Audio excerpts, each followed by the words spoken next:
Have you ever heard kids being shot left, right, and center? The first day of the protest. First day, though, I think like reporters were out. There were like a couple of young reporters already out with their phones in front of the parliament in Maitikar. Like Dipen Aunubate is one of the photojournalists. Photojournalists, yeah. So people were out and about. It was covering a protest like any other protest that happens in Kathmandu. Right, television was out there. One of the cameramen from Kandipur TV was shot in his arm, and obviously the unthinkable happened. Students, young protesters were shot. त्यो reportingहरु भइरहेको थियो. We've all read about what happened within Balwatar and the security apparatus later that day that transpired the events of the following day. Anup, you've worked for some of the biggest houses in the planet, I know. From the Post, Washington Post, to the upcoming, at that time, BuzzFeed, I know. In your career of give or take 2 decades, give or take 2 decades, right? किनभने हिमालय टाइम्समा हजुरले 2002 मा internship गर्न गएको 2003 मा internship गर्न गएको भनेको मैले त्यसलाई पनि काउन्ट गरेँ भने 2 दशक भन्दा धेरै भयो. More than 20 years. Have you ever heard kids being shot left, right, and center without a break? Dipen, Praveen र स्कन्दले मलाई भने अनुसार जब सुरु भयो हैन गोली हान्नलाई त्यसको अन्त धेरै घण्टापछि भयो भनेर उनीहरूले भनेका छन् के हैन. 3 जना रिपोर्टर्सहरु फोटो जर्नलिस्टले मलाई भने अनुसार when it started it went on and on and on. Have you ever heard something like this anywhere in the world? I can't exactly think of a place or a protest, right? But I think like त्यो दिन when I first heard like पहिला सुनेको चाहिँ one of our reporters got shot त्यो कान्तिपुरमा हैन. त्यहाँ काम गर्ने एकजना क्यामेराम्यान भनेर सुने. त्यसपछि 1 dead, 2 dead, 3 dead भन्दा भन्दै 13 protesters dead भन्दा hey, I was like, okay, if 13 protesters have been killed, then it would have to be just kind of open fire. You strategic like एक दुई जनालाई उ गर्न फायर गरेकै हैन. So yeah, I mean I've never अहिले त कति 70 plus deaths? 70 plus all together. Day 1 day 2 को गरेर हो हैन. But even on the first day 19. I mean नेपालको जनआन्दोलनको बेला I think it took a couple of weeks to reach त्यो number हैन.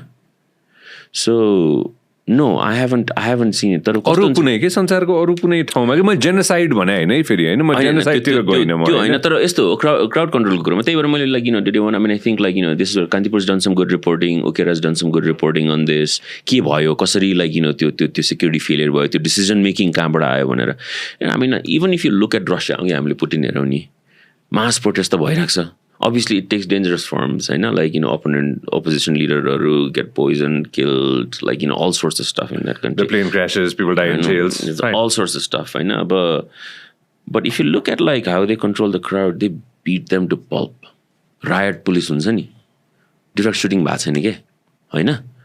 If you look at like a lot of like democracies bhannu अथवा autocracies bhannu where people protest, त्यो रगताम्य गरेर पिट्छ पुलिसले. पिट्न चाहिँ पिट्छ हस्पिटल पुग्छ मान्छे.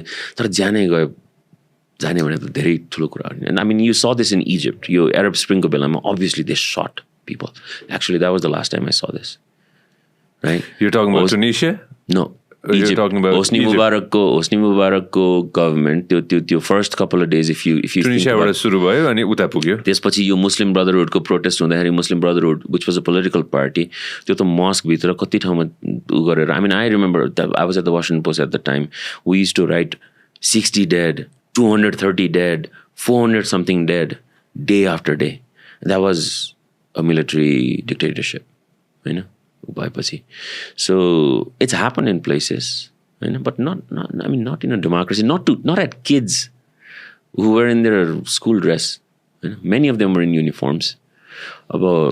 I hope अझै पनि मैले पढेको छैन like how that protest turned so deadly भनेर. Actually, France 24 did a really good story so far. Like, you know, obviously बाहिरको मिडियाहरूको एउटा लेख्ने पलिश हुन्छ, रिपोर्टिङ गर्ने रिगोर हुन्छ, त्यो आफ्नो ठाउँमा छँदैछ. तर I think हाम्रो नेपाली रिडर्सहरूले उहाँहरूलाई बुझाउन सक्यो भने लाइक यु नो हाउ त्यो माइतीघरबाट Baneshwar पुग्दासम्म what transpired and what led to all of this stuff. I think it's still मेरो लागि त mystery नै हो. हामी दुईजनाको यो भन्नुभयो That story, yeah.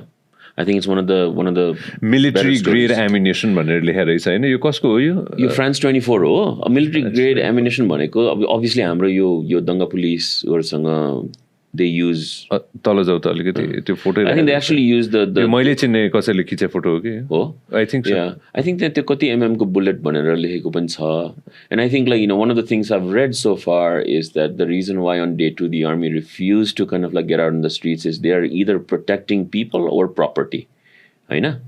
Because if they get out and try to protect property, you would have to use your weapons against your own people. And the military weapons are much more advanced, automatic. Very अरु हुन्छ.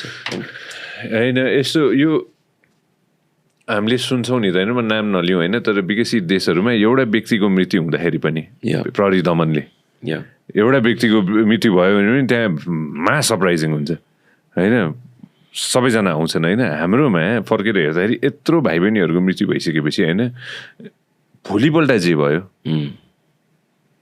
त्यसमा पाटपटिनी business, a lot of other business houses, business personहरूको घर, personal homes, politicians को personal homes, हैन, के अरे hotel, हैन, one of the biggest chain hotel in the planet, हैन, media house, हैन, त्यो wrath, त्यो tsunami ले त धेरै डिस्ट्रक्सन गर्यो नि त. एब्सोल्युटली. त्यो त हामीले त्यो फिजिकल डिस्ट्रक्सन देख्यौँ, यसको एक्चुअल कन्सिक्वेन्सेस त आउन बाँकी नै छ.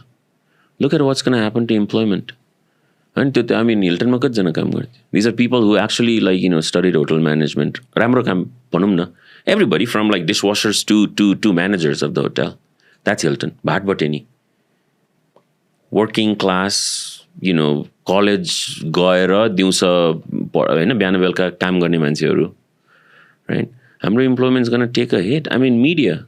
I mean, like, you know, Kantipur will have to lay off another rounds of people. Are you sure? You just said it.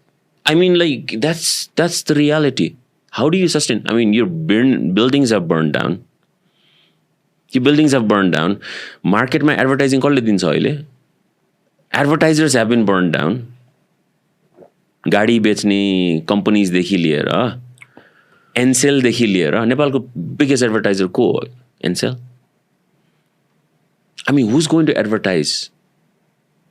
जब बिजनेसै छैन, प्रोस्पेक्टै छैन, टुरिज्म इज लाइक डेसिमेटेड.